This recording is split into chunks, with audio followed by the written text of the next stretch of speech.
Hello dear students, welcome back to my channel Khan Learning Class. Today we shall study about Model Code of Conduct. तो आप सभी जानते होंगे कि आदर्श आचार संहिता क्या होती है। इलेक्शन के टाइम ये लागू की जाती है जिससे कि कोई चुनाव में कोई गड़बड़ी, कोई मिसबिहेव, मिसयूज ना करे किसी चीज का। तो मॉडल कोड ऑफ कंडक्ट आज हम समझेंगे। ये वीडियो जो हमारी आज हम फर्स्ट पार्ट देख रहे हैं इसके 3 पार्ट्स रहेंगे। इस वीडियो के आदर्श आचार संहिता जो वीडियो है हमारी ये 3 पार्ट्स में कंप्लीट होगी। तो फर्स्ट पार्ट आज हम इसका देख रहे हैं। सेकंड पार्ट में हम जानेंगे इसके बारे में कि आदर्श आचार संहिता क्या क्या प्रतिबंधित करती है, किन किन चीजों पर बैन लगाती है। और थर्ड पार्ट में हम कि क्या आदर्श आचार संहिता बाध्यकारी है, और उसी के साथ एक प्रश्न पर भी हम चर्चा करेंगे जिसका आंसर आप कमेंट बॉक्स में दे सकते हैं। तो आइए स्टार्ट करते हैं। आदर्श आचार संहिता क्या है?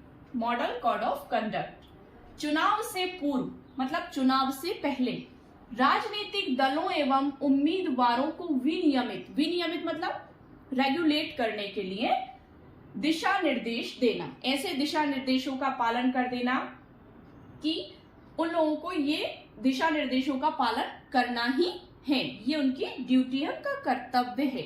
मतलब एक तरह से नियम बना देना और नियमों का पालन करना।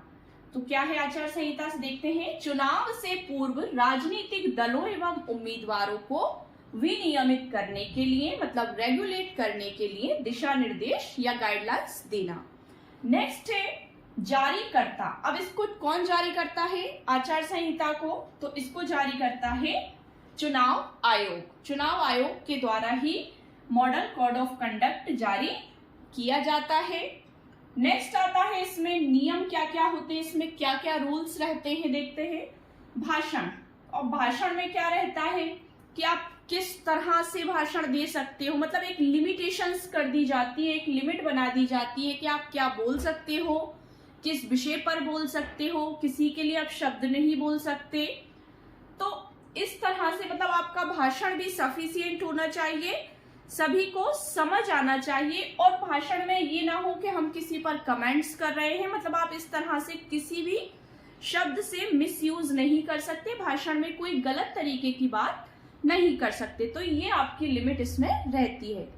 मतदान दिवस। अब मतदान दिवस के दिन भी बहुत सारी सीमाएं ऐसी होती हैं, बहुत सारी लिमिट्स ऐसी होती हैं जिनका ध्यान रखना होता है। तो मतदान दिवस के दिन भी बहुत सारी ड्यूटीज आपको फॉलो करनी होती है कि किस तरह से कितने चरण में मतदान होना है, कैसे होना है, और वहां पर जो रूल्स है वो क्या क्या आपको फॉलो करना है, किस तरह से उनका पालन करना है, जो नियम बनाए गए हैं। तो ये सारी चीजें मतदान दिवस के दिन आपको ध्यान में रखनी होती हैं। नेक्स्ट आता है मतदान केंद्र। अब मतदान केंद्र पर कौन कौन सी सामग्री है, क्या क्या होना चाहिए, ठीक है, किस तरह से मतदान केंद्र पर मतदान कराए जाने चाहिए, सब चीजों का हमें ध्यान रखना होता है। ये मतदान केंद्र के अंतर्गत आपकी ड्यूटी होती है। नेक्स्ट है चुनाव घोषणा पत्र की सामग्री।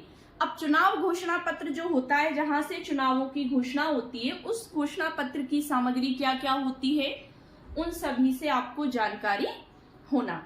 नेक्स्ट है जुलूस एवं सामान्य आचरण विनियमित। अब जुलूस किस तरह से आपको निकालना है, ठीक है, उसमें किसी पर कोई प्रतिबंध नहीं है, लेकिन प्रतिबंध ये रहता है कि किसी भी व्यक्ति को कोई हानि ना पहुंचे, किसी की भावनाओं को कोई हानि ना पहुंचे, किसी के बारे में हम मिस वर्ड ना कहें, कोई ऐसे शब्द ना कहें जो उसको गलत लगे, मतलब जो उसके नियमों को तोड़े, जो नियम बनाए गए हैं आदर्श आचार संहिता में उसका पालन ना हो। तो इस तरह से हमें जुलूस में भी शांतिपूर्वक जुलूस का आयोजन करना है।